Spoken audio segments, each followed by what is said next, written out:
causas de problemas matrimoniales. Ahora, muy bien, vamos a comenzar desde la A hasta la Z para identificar la causa de un problema.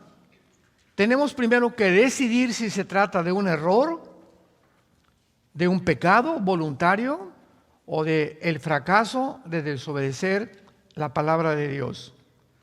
Al hacerlo, vamos también a tener que reconocer que si la Biblia llama a una práctica pecado, sería equivocado llamarlo de otra manera. Rápidamente, el alcoholismo no es una enfermedad, el homosexualismo no es una enfermedad, son pecados. Entonces, no confundamos usando los términos que el mundo les ha aplicado o debilidad de carácter a lo que la Biblia llama pecado. Por ejemplo, llamar al pecado debilidad, enfermedad o falta de madurez, o usar otros términos psicológicos o sociológicos que deforman o disimulan su verdadera naturaleza, es completamente descarriarse uno mismo de la verdad de lo que la Biblia nos enseña.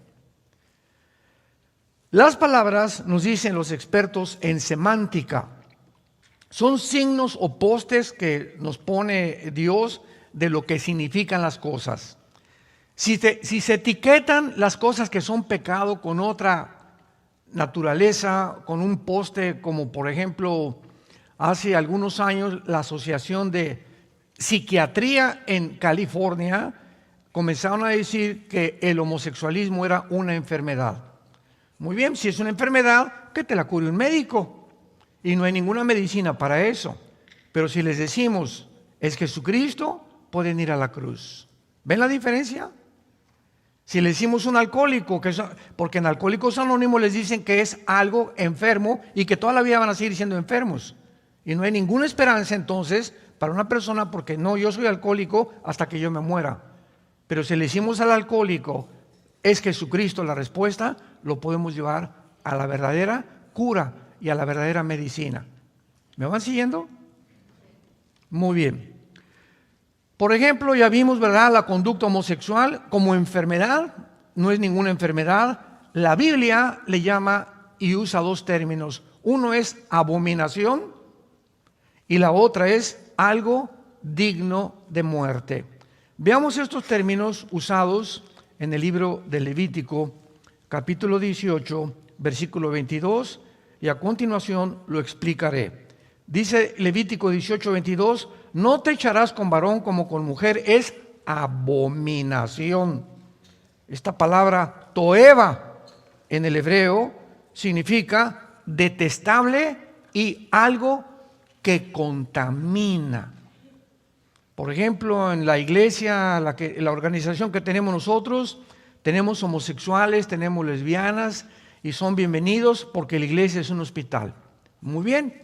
Muchachito, ¿verdad? Qué bueno que vienes a identificarte, que eres gay o que eres homosexual o como le quieras poner de nombre. Sin embargo, te vamos a decir, ¿verdad?, que durante 6 meses te tienes que discipular y en los campamentos de jóvenes no te vamos a permitir ir, mucho menos que seas maestro de la escuela dominical, porque son personas que tienen necesidad de una restauración y no se logra de la noche a la mañana. Decía, por ejemplo, David Wilkerson, uno de los más grandes hombres de Dios del siglo pasado, él fundó lo que se llama Reto de la Juventud, que lo formó con Nicky Cruz. Cuando Nicky Cruz, jefe de las pandillas Mau Mau en Nueva York, fue este pastor David Wilkerson, Nicky Cruz se convirtió siendo el jefe de la pandilla más feroz de Nueva York y de los barrios más de Nueva York, y de ahí sacó un libro que se llama La Cruz y el Puñal. Y David Wilkerson considera el siguiente: de los 30 años para adelante, un homosexual tiene el doble de esfuerzo para rehabilitarse. Antes de los 30 hay una grandísima probabilidad de una rehabilitación más rápida. A los 40 es 3 veces más difícil y de los 50 para adelante es 5 veces más difícil rehabilitar a una persona que ha hecho un hábito, no de una enfermedad, sino de un pecado. Dice Levítico 20, versículo 13, Si alguno se ayuntare con varón como con mujer, es abominación. Ambos han de ser muertos, sobre ellos será su sangre. Recordemos algo, el contexto de los mandamientos de Dios, dados en muchas partes en el Antiguo Testamento, tenemos que recordar el grupo de personas a quien Dios se dirigió. Aquí tenemos un grupo de personas que está sacando Dios y lo está llevando por un desierto, y lo que tienen que cuidar este grupo de personas es cuidarse, purificarse lo más que puedan antes de entrar a la tierra prometida. No lo está diciendo a una grande nación. Entonces, si hay un homosexual en este grupo de personas, es tan peligroso que este muchacho va a contaminar a uno o dos muchachos. Esto es inevitable, porque tarde o temprano se va a acostar con uno o con otro, ¿verdad? Y le va a brincar en la noche o a la semana, y sin que nos demos cuenta, ya en la congregación hay 3 o 4 homosexuales. Hay un ejemplo muy grande que acaba de suceder, lo puedo mencionar porque es del conocimiento público, con el grupo de Hillsong, que fue un grupo precioso, una música lindísima de Jesucristo, pero de repente, allá en Australia, comenzaron a permitir que dentro de la banda de los músicos se subieran homosexuales, y que homosexuales dirigieran también la alabanza. Entonces, a los 6 meses se descubre que 2 de ellos ya se habían casado. Y era una organización que está representando a Jesucristo. ¿Qué pasó con los líderes? Pues al ratito cayó uno, cayó otro, etcétera, etcétera, y se hizo un desbarajuste por todos lados. Claro que todavía sigue, ¿verdad? Esta organización, en muy pocas, casi han renunciado todos los pastores de la mayor parte de las naciones. Hay algunos que son honrados. Brian Houston, que fue el fundador, es un hombre de Dios, con su esposa, ya lo exoneraron, ¿verdad? Me equivoqué, pero desgraciadamente no previmos que cometimos un grandísimo error. Mientras se curan, tenemos que excluirlos, porque contaminan. Una mujer lesbiana también, ¿verdad? Una mujer que es lesbiana, bien para acá las jovencitas, y sin que se dé cuenta comienzan a tender una red, y al ratito caen también en el lesbianismo, porque contagia, es radiactividad. Entendamos que es por eso que la Biblia le llama pecado. Y cuando es pecado, no hay ninguna medicina más que la sangre de Jesucristo. Ningún sistema, ningún psiquiátrico, ninguna clínica, nadie puede sanar el pecado. Sino, ¿para qué Cristo muere en una cruz? Fue el desperdicio más grande que hizo Dios al permitir que su Hijo pagara. ¿Por qué? Por nuestros pecados. Porque no hay otra medicina más que la muerte de Cristo en esa cruz. Sin embargo, cuando le llamamos pecado a la homosexualidad o al alcoholismo, les podemos señalar la cruz, a Jesucristo. Por lo tanto, es muy importante dar a los problemas matrimoniales la etiqueta que la Biblia les da. Las otras etiquetas mienten respecto a los problemas y de manera inevitable nos van a llenar o a llevar a soluciones falsas. Los que reemplazan la palabra pecado por etiquetas modernas, es posible que piensen que es bondadoso hacerlo. Ay, pues para que no se sienta tan mal, pero hacerlo es completamente lo opuesto. Veamos lo que el apóstol Pablo en 1 de Timoteo capítulo 6 le recomienda a su discípulo más cercano llamado Timoteo. Primera carta de Pablo a Timoteo, capítulo 6, versículo 3. Y dice así: si alguno enseña otra cosa y no se conforma a las sanas palabras de nuestro Señor Jesucristo y a la doctrina que es conforme a la piedad, está envanecido. Nada sabe y delira acerca de cuestiones y contiendas de palabras, de las cuales nacen envidias, pleitos, blasfemias, malas sospechas, disputas necias de hombres, corruptos de entendimiento y privados de la verdad, que toman la piedad como fuente de ganancia. Apártate de los tales. Si alguno quiere enseñar otra cosa o no se conforma a las palabras y a lo que Dios le llama pecado, es una persona o envanecida o corrompida que se ha puesto en un rango más alto que Dios. Y es cuando tenemos que tener cuidado, porque estamos rodeados, ¿verdad? Desde que entró la psicología clínica, ¿verdad? No, pues esa persona, y ahí me daba pena ir a muchas naciones y los pastores llevaban a las ovejas al psicólogo o al psiquiatra en lugar de enfrentar el problema como la Biblia lo enfrenta. No, pues tiene un problema, les recomiendo que vayan al psicólogo o que vayan al psiquiatra. Y salen, ¿verdad? Pues con pastillas tranquilizantes, salen ya, ahora sí que como drogadictos, y jamás puede ningún ser humano curar el pecado de nadie. Solamente, repito y enfatizo, la sangre de Jesucristo. El llamar al alcoholismo una enfermedad es quitarle toda la esperanza a una persona alcohólica, porque no hay píldoras que curen esa enfermedad. Pero si se le llama pecado, tal como la Biblia lo dice, entonces hay una verdadera esperanza para este tipo de personas, porque Cristo vino a eso. Vino a librarnos del pecado y del poder del pecado.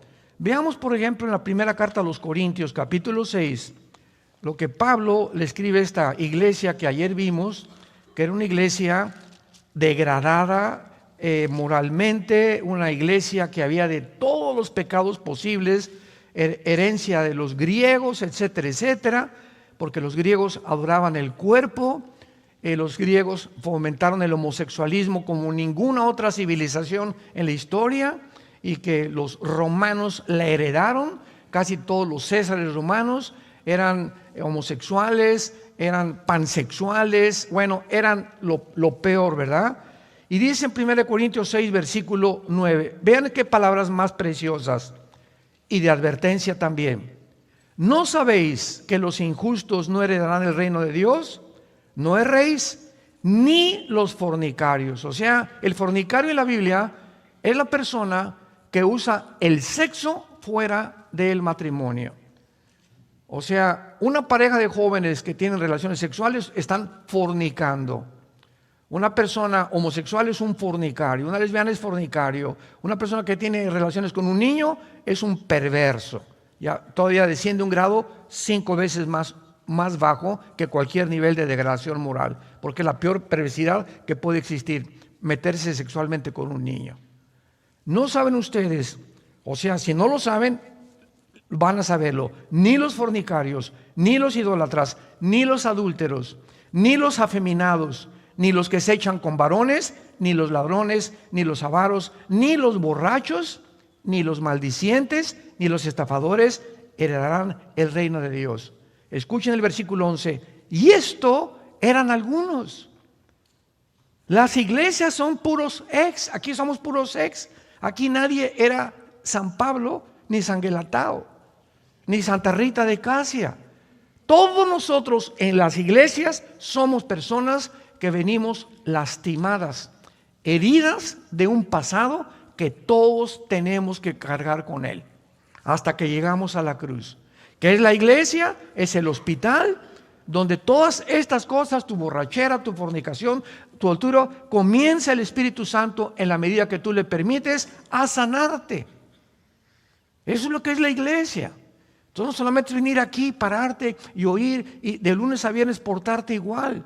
Tú tienes que tomar ya el hábito de leer diario la Biblia, tener tus devocionales, consagrarte a Dios, adorar a Dios, y cada vez que pecas, venir a la cruz, Señor, la regué, volví a derramar la leche otra vez anoche, y le volví a gritar a mi esposa, y vi a esa mujer, ya tengo una mujer aquí en mi mente hace 3 días, Padre, te pido que la sangre de Cristo, renuncio a seguir pensando en esa mujer, renuncio a seguir pensando en ese hombre. Cuando Dios ve esta decisión deliberada, voluntaria en nosotros, nos ayuda. ¿Por qué? Porque estás siendo una persona honesta delante de Dios. El que esconde sus pecados no prosperará. Discierne inmediatamente cuando hay algo que te está molestando en tu vida, ven corriendo a la cruz antes de que comience a hacerse un hábito y el hábito acabe formando tu carácter. Y mientras más tardas en deshacerte de esa maldición, porque son maldiciones que van a impedir que prosperemos, más difícil será quitarlo de tu vida. Veamos en Romanos capítulo 6, versículo 12 en adelante, lo que dice también el apóstol Pablo acerca del pecado. No reine pues el pecado en vuestro cuerpo mortal, de modo que lo obedezcas en todos sus impulsos desordenados, que se tradujo concupiscencias. Notemos en primer lugar que el pecado es como un rey. Cualquier cosa que entre a tu vida sin que te des cuenta, ya no eres tú el que gobiernas. Ya hay una fuerza maligna dentro de tu vida que te está dominando, como la pornografía, la gula, la borrachera, la homosexualidad. Son fuerzas internas que sin que nos demos cuenta nos comienzan a... ¿Quién es un rey? Es una persona que gobierna, que tiene súbditos, que tiene autoridad y que se le tiene que obedecer. Y así le llama el Espíritu Santo al pecado, como un rey. Y se nos manda, ¿qué cosa? Que no lo obedezcamos. Te levantas a las 9 de la noche, quiero pizza. No, qué pizza ni qué nada. Me voy a dormir. Y te va a costar y te vas a dormir. Y al otro día, quiero pizza a las 11 de la noche, no le doy. Y comienzas a tu cuerpo a sujetarlo, y no es mi cuerpo el que me da las órdenes, ahora va a ser mi mente con el poder del Espíritu Santo. Y a los 4 o 5 días que le diga, cállese y no le voy a dar postre en la noche, se convierte en un hábito y he roto esa maldición. Voy caminando por la calle, estoy acostumbrado a ver a las mujeres por aquí, no la veo. Y no veo esto. Y veo la televisión y le cambio de canal. Y cuando lo repites, Dios, el Espíritu Santo en tu vida ve que tienes la intención, no quiero pecar, porque hay la voluntad, y le vuelves y le cambias, a la semana tu mente se levanta una fortaleza contra las tentaciones de Satanás. Nadie cae en adulterio de la noche a la mañana. Nadie. Ya tienes 1 mes, 2 meses mirando a una mujer o a un hombre, todo comienza a crecer, y cuando te das cuenta hay un monstruo dentro de ti. Se convirtió en un rey porque no quisiste obedecer a Dios. Obedeciste tus impulsos desordenados que luchan en contra de la voluntad de Dios. Dice el versículo 13, ni tampoco presenten vuestros miembros, o sea, mis órganos sexuales, mis brazos, mis piernas, mi cabeza, eso es lo que son miembros. No presentes tus miembros al pecado como instrumentos de iniquidad. ¿Qué usa el pecado? Usa mis ojos, usa mis oídos, usa mis brazos, usa mis piernas, mis órganos sexuales, mis pensamientos. El pecado tiene que usar al cuerpo como su instrumento. Nuestro cuerpo es el instrumento a través del cual pecamos. Pecamos con los ojos, oyendo conversaciones feas, viendo cosas feas, vulgares, inmorales, etcétera, etcétera. Caminando en lugares donde no debo entrar. No debo entrar a una discoteca, no debo entrar a una casa de prostitución. No voy a entrar cuando mis amigos están burlándose de Dios, etcétera, etcétera. Mis brazos, ¿verdad? No voy a tocar a una mujer. Nosotros en Vida Nueva para el Mundo tenemos una ley en los pastores. Nosotros no le damos consejería a ninguna muchacha joven. Hermano pastor, ¿me da consejería? Le hablo a mi esposa y si mi esposa no está, no te puedo dar una consejería. ¿Por qué? Porque la carne es débil. Hay hermanas también, ¿verdad? Que llegan, pastor, no, hermana, no se me acerque. No me chille a su esposo o a su mamá. ¿Por qué? Porque comienza el contagio y comenzamos a sentirnos y sin que nos demos cuenta, caemos. Somos hombres igual que ustedes y tenemos que poner reglas y tenemos que poner cercos porque no podemos jugar. ¿Quién jugará con una brasa caliente y la avientas y vas a acabar quemando? Cualquiera que siga mirando a una mujer y la sigues mirando, vas a caer en adulterio tarde o temprano. Porque estás jugando y creyendo que puedes vencer. No es cierto, el espíritu está presto, la carne es más débil de lo que nos imaginamos. Nadie es invulnerable al pecado. tenemos que poner cercos y cuidar nuestra mente, nuestros pensamientos, lo que vemos, lo que leemos, lo que observamos, si queremos fortalecer interiormente nuestra alma y luchar contra el pecado. Dice el versículo 14 de Romanos 6, porque el pecado no te tiene por qué dominar, porque no estás bajo la ley, estás bajo la gracia.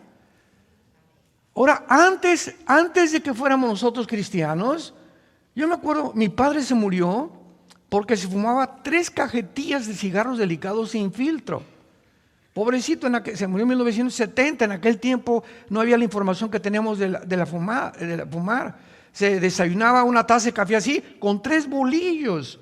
Y el pan blanco te sube completamente todo aquello que va y favorece la diabetes.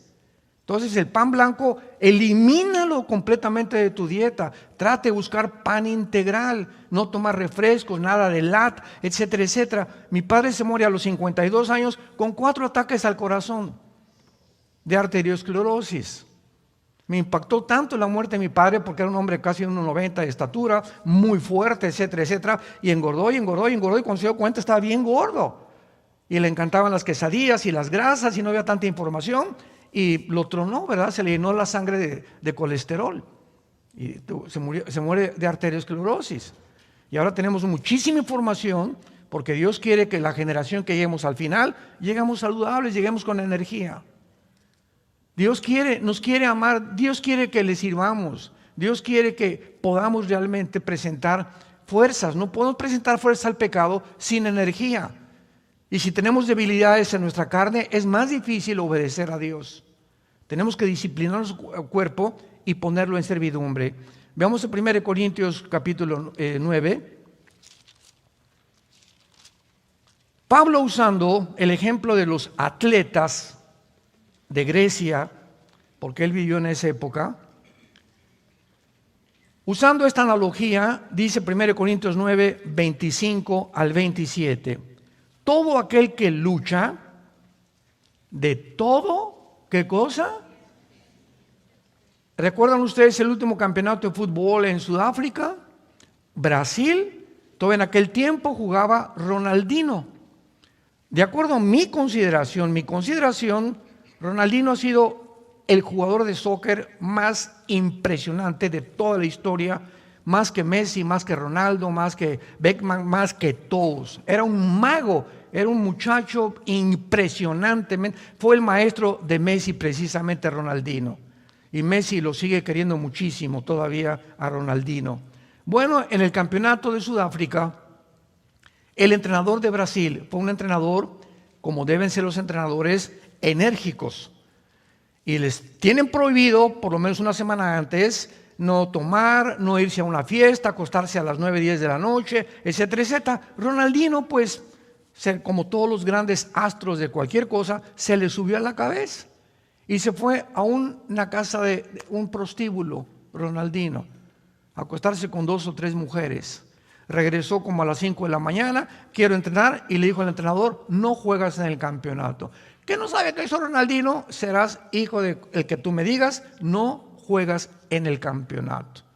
Y Ronaldinho desde ahí comenzó a bajar, se levantó un poco, vino a México a jugar, etcétera, etcétera, pero ya nunca en su vida volvió a ser el mismo. ¿Por qué? Todo atleta, todo el que lucha, se abstiene de todo. Tú no puedes ser boxeador y al otro día pelear contra no sé quién y cenar pizza o medio kilo de helado. Ni tampoco tener relaciones con tu esposa para que la energía la guardes en tu pelea de box. Uno que es atleta, uno que entra en este campo, de todo se abstiene. Y el entrenador, si ve que algún jugador, algún boxeador, algún deportista, beisbolista, lo que sea, no se acepta las reglas, lo eliminan del partido. Porque tiene que haber disciplina en sus cuerpos. Y dice Pablo, unos para recibir una corona corruptible, pero otros una incorruptible. Y todos los atletas que llegaban por aquí, ¿qué es lo que les dan de premio? Una coronita de hojas que le ponían aquí, en un estrado que se llamaba el bema, o el tribunal de los jueces, y ese era el premio. Todo lo que hicieron, los esfuerzos, los sacrificios, la dieta que tuvieron, para que les pusieran una cochina corona de hojas que a la semana se les echaba a perder. Y nosotros no estamos buscando una corona de esas, sino una incorruptible. No tenemos idea de los premios que Dios tiene guardados cuando nosotros le obedecemos. Y miren lo que dice a continuación. Así que, dice Pablo, yo de esta manera corro, no como a la aventura. De esta manera peleo, no como quien golpea al aire, sino que golpeo mi cuerpo y lo pongo en servidumbre. Ahora vas a ser mi esclavo. Me engañaste, ¿verdad? Y que fumar, y que emborracharme, y que por acá, y que ver, pues ahora no. Mi mente la voy a fortalecer y mi cuerpo va a ser mi esclavo. Antes de ser cristiano era al revés. Mi cuerpo me daba órdenes y obedecía lo que mi cuerpo me pedía. Le dábamos gusto a los placeres del cuerpo, porque éramos esclavos del pecado. Ya no somos esclavos del pecado. Dios infunde un poder que se llama el Espíritu Santo entre nosotros, para que el Espíritu comencemos a desarrollarlo entre nosotros a través de la palabra y de la comunión con Él. Y mientras más estamos en el Señor, más fuerte y más fuerte nos quiere volver el Señor, hasta volvernos guerreros gigantes, donde ya mi cuerpo es una fortaleza y ya es más difícil que caiga en la tentación que en cualquiera que sigue obedeciendo los deseos y los placeres de su cuerpo. Estamos en una guerra, cristianos. Esto no es un chiste. Y la batalla y lo que está de por medio es tu alma y la vida de tu familia y de tus hijos.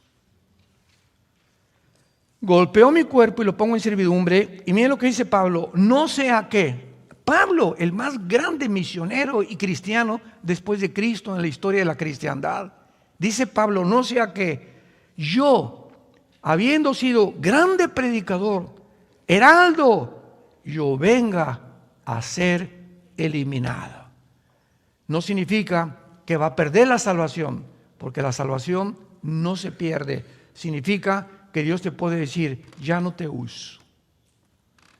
Sigues siendo un cristiano, ya no tienes poder, ya no ganas las almas, ya no tienes una pasión por la verdad, todo lo haces ya mecánicamente, te has vuelto un religioso. ¿Por qué? Perdiste las ganas, ya no disfrutas la Biblia, no disfrutas ya nada en la vida. Simplemente, ¿por qué? Porque Dios no te usa. Dice Pablo en otra parte de la carta a Timoteo, en un fregadero, en una cocina de una señora, hay vasos sucios y hay vasos limpios. Viene alguien a mi casa, dice Pablo, y pues le voy a dar un vaso sucio y ponerle ahí cualquier cosa y dar. No, uso los vasos limpios. Los que están sucios están en el fregadero esperando ser lavados, y hasta que no sean lavados no se pueden usar. Y dice Pablo, así son las vidas de ustedes. Cuando Dios quiere usar a alguien, ¿a quién va a buscar? ¿A quién va a usar? Para hablar a tu mamá, para hablar a tu primo, para convencer a un homosexual, para que, ay hermano, venga a orar al hospital por mi enfermito y mándale un recado que se sane. Y usted, hermana, ¿qué? ¿No puede ir usted y darle el testimonio y darle el plan de salvación? Es que no puedo. ¿Por qué no puede? Porque está sucia seguramente. Dios usa instrumentos limpios, porque Dios es un Dios santo, santo, santo. Santifíquense para que nos convirtamos en instrumentos útiles para Dios. Muy bien. Vemos entonces claramente que cuando Alcohólicos Anónimos le dice a sus seguidores que tienen que recordarse cada día, durante el resto de su vida que son alcohólicos, no se les ofrece ninguna esperanza. Pablo, en el pasaje que leímos, les asegura a los homosexuales, a los borrachos, que esto algunos eran antes, pero que ya no lo son. Ya han sido lavados, santificados y justificados en el nombre de Jesús. Es posible, les dice Pablo, dejar de ser homosexual, dejar de ser borracho, dejar de ser borracho, parrandero y jugador, y pasar a ser una persona diferente. 2 Corintios 5:17, el que está en Cristo, nueva criatura es. Solo en Cristo hay la posibilidad de convertirnos completamente en nuevas personas. Ahora bien, en el origen del matrimonio ya hemos visto que el matrimonio es de origen divino. Ningún juez, ningún politólogo, ningún psiquiatra, ningún antropólogo, paleontólogo, arqueólogo, nadie puede atreverse dentro de la humanidad, en los aproximadamente 6,000 años de historia que tenemos, de poder decir qué es el matrimonio. El matrimonio es de origen divino, porque fue formado como la primera institución. El propósito del matrimonio es muchas veces para combatir la soledad. Lo vamos a ver aquí en unos momentos. Uno de los más grandes enemigos del el ser humano, yo lo consideraría el más grande enemigo, es el ego. El egocentrismo. Veamos a los niños. ¡Tom! Es mío. Y les das los 3 juguetes y el mío. No lo quiero ahorita. Y comenzamos a ver ya un impulso en los bebés, aunque son inocentes del pecado, que nacemos como la maldad, como dice el Salmo 51, en maldad fuimos concebidos. Y nunca le enseñamos a los niños a portarse mal, les enseñamos a portarse bien, porque la maldad ya la traemos desde que nacimos. El pecado entró como una herencia desde Adán a todos nosotros. Por eso el pecado tiene que ser borrado con la sangre de Cristo y no con nuestras buenas obras. Tú puedes ser una buena persona y construir asilos y orfanatorios y regalar dulces a los pobres. Sin embargo, si mueres en pecado, te condenas. Porque no puedes llegar al cielo y decirle: Pedro, gracias por dejarme entrar. Mira los asilos que hice y las iglesias, el dinero que di, etcétera, etcétera. Y Pedro te va a decir: ¿sabes qué? Te da una patada, te vas allá abajo, al infierno. ¿Por qué? Porque la salvación no es por obras, es por la sangre derramada en la cruz. Si fuera por las obras, Dios nos hubiera dicho: miren, mis chiquitines, cada quien siga su religión, cada quien pórtese bien y nos vemos allá arriba. Pero Getsemaní nos habla que esto no fue así. Jesús cae de rodillas y se va a enfrentar en horas, a las 9 de la mañana que lo colgaron hasta las 3 de la tarde, en que en esas 3 horas se iba a separar de su Padre. Y Jesús clama y grita: Padre, no hay manera de que pueda evitar atravesar lo que voy a atravesar, beber esta copa. 3 veces le dijo Cristo al Padre: no hay otra manera. No habrá manera que venga el arcángel Miguel y él pague por los pecados, o que algún papa los perdone, o que le recen a algún santo, o que siga una buena religión. Y el Padre cerró completamente y le contestó: sin derramamiento de sangre no hay perdón de pecados. Solamente en la cruz tenía que morir un Dios y un hombre, porque ningún hombre puede perdonar pecados a nadie. Solo Dios perdona pecados. El que estaba en la cruz tenía que ser Dios, pero tenía que ser un hombre para identificarse con nosotros por el pecado hereditario de los primeros padres de Adán. No hay manera, otra manera más que la cruz, de acuerdo a Dios. Si tú quieres inventar tu manera de llegar a Dios, esa es tu manera. Y eso es la soberbia, que somos nosotros los que dictamos cómo llegar a Dios. No, la Biblia nos dice que Él pone y Él ha establecido los términos para llegar al cielo. ¿Los aceptas o te va a rechazar como Caín? ¿Se acuerdan de Caín? Génesis 4, se acercó a Dios ¿con qué? Te traigo mi pichoncito y te traigo mi becerrito y te traigo lo mejor de mi huerto. Y Dios le dijo: no lo recibo. ¿Por qué? Porque tu hermano me trajo la sangre de una oveja. Desde el principio se establece que tiene que haber un sustituto para pagar tus pecados. Las obras no sirven. Las obras vienen después de que hemos recibido a Cristo, pero no para recibir a Cristo. Vienen como resultado de tu salvación y no como el medio para que tú te salves. A la cruz, la cruz es esto, yo tengo que llegar a la cruz. Señor, gracias porque, mira, no soy tan malo, ¿verdad? Y no he sido adúltero, como las prostitutas, ni borracho, ni parrandero, ni jugador. Yo no puedo venir a la cruz y ofrecerle nada a Dios más que en esta mañana: Señor, ten misericordia de mi pecador. No tengo, Señor, nada que ofrecerte. Soy un miserable pecador. Ni nada de lo que he hecho te va a satisfacer. Creo que tú en la cruz pagaste por mis pecados. Y ahí es cuando Dios entra a tu vida, porque has reconocido que es por creer en el sacrificio y no por lo que hayamos hecho. ¿Cuál es la diferencia entre el cristianismo y todas las religiones? Todas las religiones, sin ninguna excepción, enseñan que tienes que hacer algo para entrar al cielo. Que viernes primero en el catolicismo, ¿verdad? Ahora sale un santo, el no comer carne en la cuaresma, etcétera, etcétera. Que el Papa, hay una puerta en el Vaticano que dice que el que atraviesa la puerta tiene la salvación, Virgen del Socorro. Haz, pórtate bien, por aquí, por allá, haz estas cosas, haz. Y el cristianismo dice, ya Dios lo hizo en la cruz. No tenemos que ofrecerle nada a Dios, Él lo hizo en nuestro lugar, solamente tenemos que recibirlo. Y cuando lo recibimos, vivimos toda la vida humillados, porque sabemos que lo que somos, lo somos por su gracia, no por mérito. No hay nada de qué jactarnos caminando con Jesús.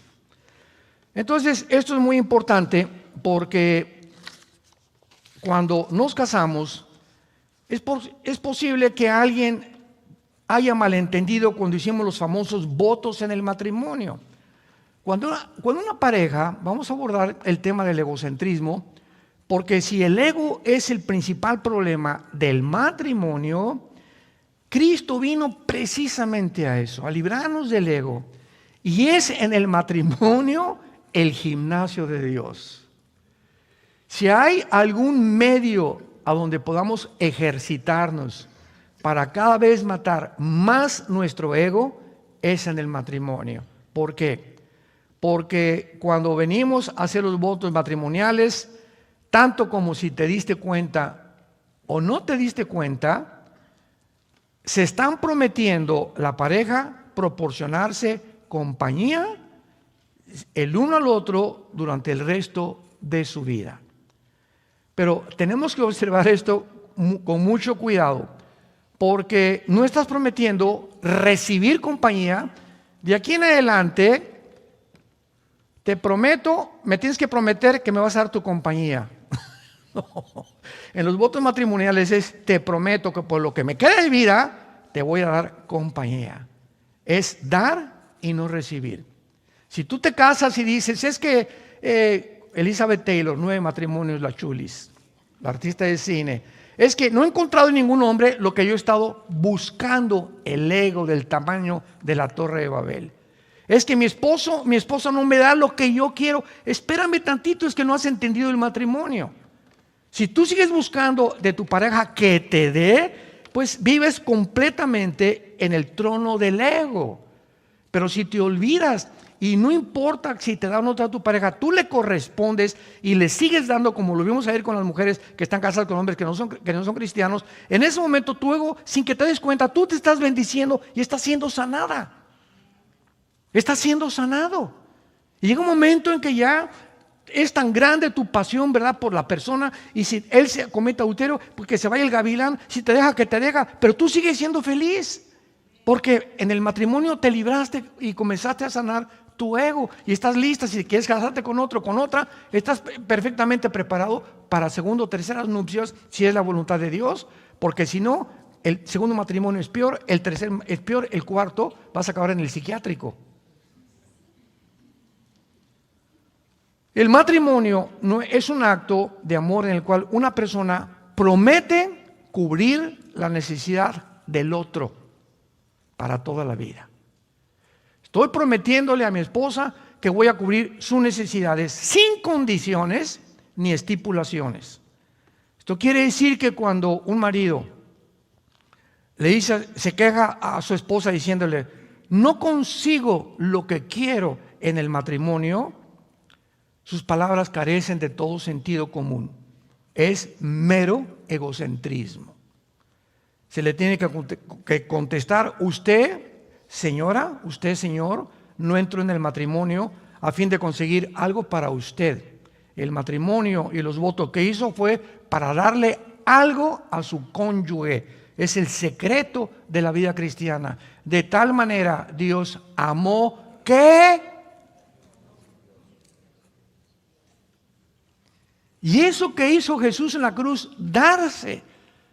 en la peor crisis emocional, espiritual de la tortura de los clavos y la corona de espinas, se abandonó a sí mismo, porque cuando sufrimos nos victimizamos y nadie se acuerda de mí y nadie me viene a saludar y estuve en el hospital y no me visitaron, etcétera, etcétera, y nos concentramos en nosotros mismos. Es la reacción psicológica de un ser humano normal. Por eso los más grandes psiquiatras en Brasil, hay uno, se me olvidó el nombre, que examinó la vida psicológica de Cristo. Él no pudo ser un ser humano como nosotros igual, porque en la cruz nunca pensó en él. Y Juan, ahí está tu madre, madre, ahí está tu hijo. En los últimos momentos estaba pensando en los demás. Y no, ya me estoy muriendo, me las pagarás. No somos así, así somos. Al contrario, cada uno hace votos de dar todo lo que puede. Ese es el matrimonio, es el secreto. Y ya si te responde el hombre o no te responde, es problema de Dios y de ellos. Pero si ve Dios que tú eres una persona que estás entregando, está construyendo un guerrerazo Dios, una guerreraza Dios. Porque mientras más te das a los demás o en tu matrimonio, más bendiciones te da Dios durante toda tu vida. Por lo tanto, ¿verdad? La única cuestión es preguntarse, ¿estoy cumpliendo mis votos? ¿Para qué me casé? ¿Para recibir? Y si no, muchas personas dicen, bueno, pues estoy dispuesto a dar con tal de que reciba algo a cambio. Hágame el favor, Jesús, María y el burrito que los acompaña. Pues yo daré lo que sea si recibo algo a cambio. Es una persona centrada en su ego. Veamos en Filipenses capítulo 2 el consejo que recibimos de la Biblia. Y está de por medio la vida de Jesús. Jesús no solamente muere en la cruz, sino que vive una vida completamente libre del ego, para enseñarnos que es nuestro más grande enemigo. Dice Filipenses 2, versículo 3: nada hagan por contienda o por vanagloria, antes bien con humildad estímense unos a otros, cada uno a los demás, como superiores a sí mismo, no mirando cada uno por lo suyo, sino también cada cual por los de los otros. Hay en ustedes este sentir que hubo en Cristo Jesús, el cual, siendo en forma de Dios, no estimó el igual ser a Dios como cosa que aferrarse. Ahí está Jesús, el creador de los planetas, los sistemas, las galaxias, las hormigas, los seres humanos, los arcángeles. Y el Padre le dice al Hijo: Hijo, baja a ese planeta insignificante, casi de los más chiquitos que hay en el sistema solar, y vas a hacer esto y esto y esto. Y vas a nacer en un pesebre. El Dios creador del universo, con un papá que va a ser carpintero. Y vas a crecer entre pobres, menesterosos, y vas a hacer el bien, vas a sanar, etcétera, etcétera. No vas a tener nunca un cuarto ni un cojín donde acostarte. Vas a andar en el desierto, en los montes, con un grupo de hombres que te van a seguir, y les vas a enseñar todos los secretos que hay en el cielo, para que en la tierra puedan entender cuál es su propósito, por lo cual yo los creé. Y finalmente vas a abrir tus brazos en una cruz, y todos los que sanaste y todos los que los demonios que le sacaste te van a gritar: crucifícale. Los que te alabaron al entrar a Jerusalén: Hosana el que viene al rey David, en 5 días te van a crucificar. No confíes en los hombres, no confíes en la fama, no confíes en la popularidad, no confíes en los halagos que te hace la gente. No cedas ni se envanezca tu ego, porque no sabes quién soy yo.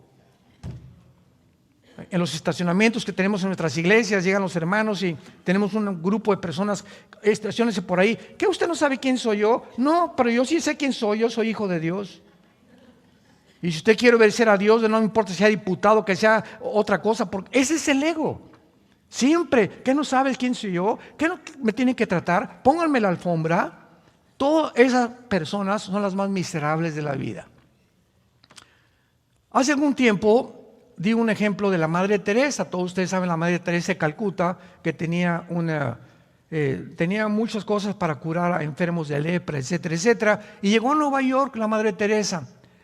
Y le preguntaron los reporteros: oiga, Madre Teresa, pues aquí en Nueva York hay millonarios que le pueden dar a usted un lugar con aire acondicionado, un leprosario, no tiene por qué regresar allá a la India, etcétera, etcétera. Aquí tenemos un carro, le ponemos una limusina a sus órdenes, porque ella era una figura pública. Y entonces ella contestó: no, pero ¿por qué nos niega usted eso? Y contesta la Madre Teresa: porque he aprendido que mi felicidad está en vivir para los demás, no en recibir yo atenciones, ni tampoco vivir en un medio ambiente cómodo, con cama king size, etcétera, etcétera. Yo he sido llamada y he encontrado que mi felicidad radica en dar mi vida por estos leprosos. Me regreso a Calcuta. Y le dijo adiós al dinero, a la fama, a todas esas cosas. La Biblia dice: recibirá un gran premio cuando entre al cielo, siendo católica. Hay católicos que se van a ir al cielo porque han vivido lejos del egocentrismo, que es el pecado más grande que podamos tener. Ahora, en penúltimo lugar, vemos nosotros que Jesucristo nos dice en la Biblia: de tal manera amó Dios al mundo que dio. Nos amó y se entregó. Amad a vuestros enemigos. Si tu enemigo tiene hambre, dale de comer, dale de beber. Todas estas acciones rompen el ego sin que nos demos cuenta. Oye, pero ¿cómo? Si me la haces, me la pagas. Esa es la reacción normal de una persona que todavía tiene su ego del tamaño de la Torre de Babel.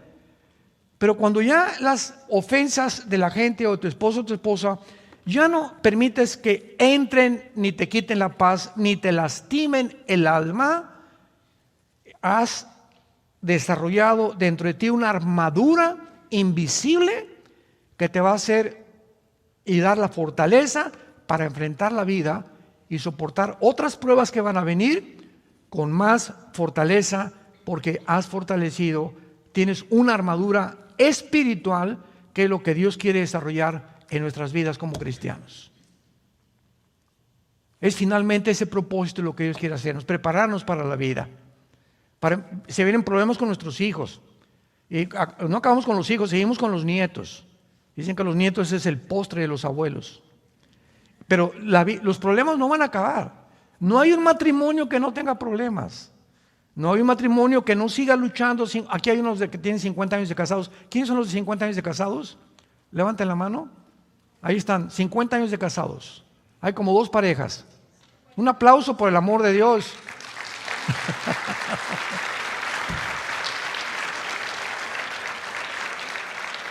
Yo le dije al hermano: hazle una estatua a tu esposa. Y contesta ella: no, los dos nos hemos soportado. Qué lindo, ¿verdad? Para llegar a esa edad, ya las bodas de oro, es porque los dos realmente han puesto su parte. Es la única manera de tener un matrimonio feliz y contento. En otras palabras, notamos que en la Biblia todo comienza con dar. ¿Y dónde se demuestra más el egocentrismo también? ¿En dónde? En la cartera.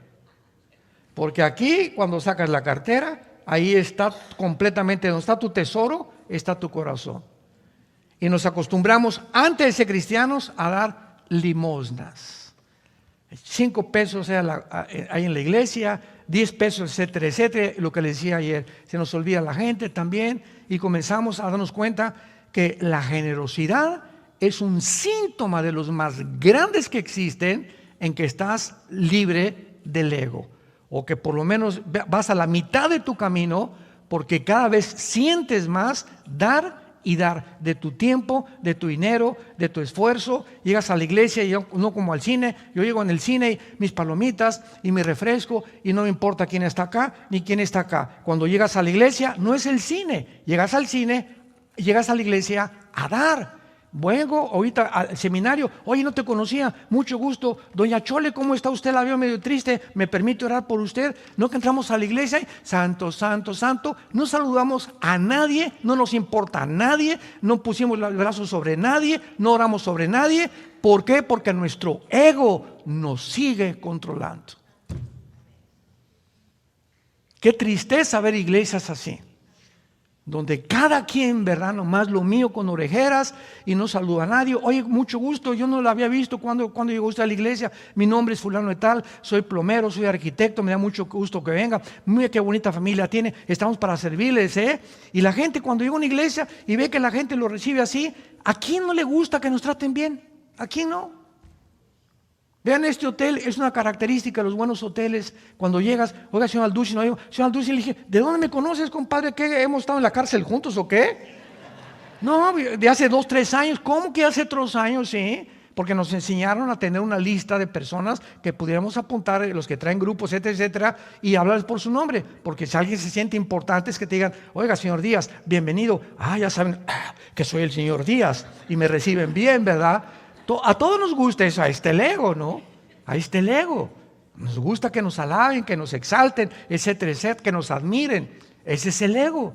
Y cuando ya evadimos todas esas cosas y lo único que nos importa es buscar dar y pasar tiempo, Cristo se detuvo en todo su ministerio 3, 4 horas con una mujer que llevaba 5 matrimonios, la samaritana, capítulo 4 de San Juan. Una mujer que llevaba 5 matrimonios y con el que estaba viviendo, la chulis, era su amante. ¿Y qué llegó Cristo con esta mujer a decirle? Eres una pecadora, etcétera, etcétera, dame de beber. Sí, y te voy a decir que esa agua vas a volver a tener sed. O sea, sigue buscando en los hombres la felicidad, nunca vas a estar satisfecho. Pero el agua que yo te daré será una fuente que salte de vida eterna en tu vida. Ya no busques en otras mujeres o las fantasías. Con otro hombre sería más feliz. ¿No es cierto? No es cierto. No es cierto. Si con el que tienes no pasaste la prueba, no vas a pasarla con el otro, ni con la otra tampoco.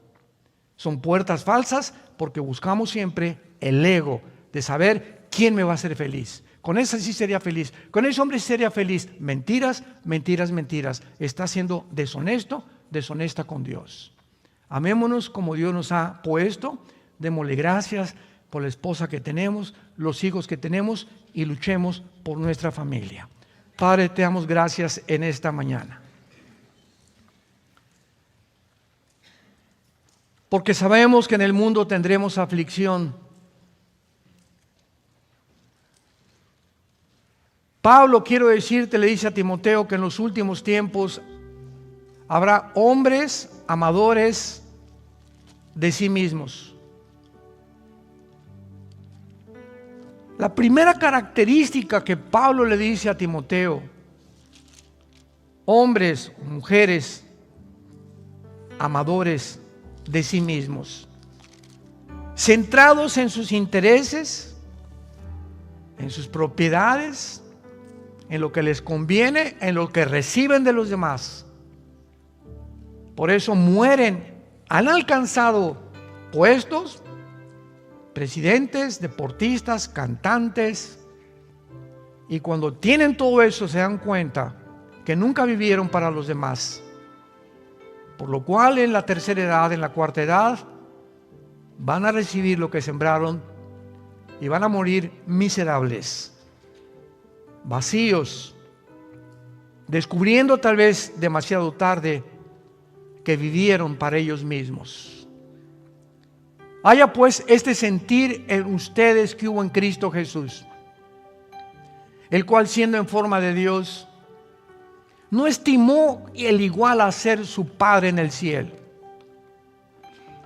Bajo un mundo depravado, a un basurero bajó Dios a caminar entre nosotros y enseñarnos que Él, el creador del universo, se hincaba delante de nosotros a lavarnos los pies.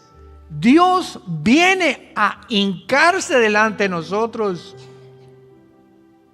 ¿Y nosotros quiénes somos?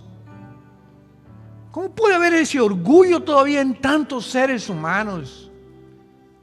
Tanto egocentrismo en sus propias vidas, buscando siempre aplauso, admiración, halagos que los sirvan, cuando es todo lo contrario lo que Jesús nos enseñó. El más grande entre ustedes no es el que es servido, sino el que sirve a los demás.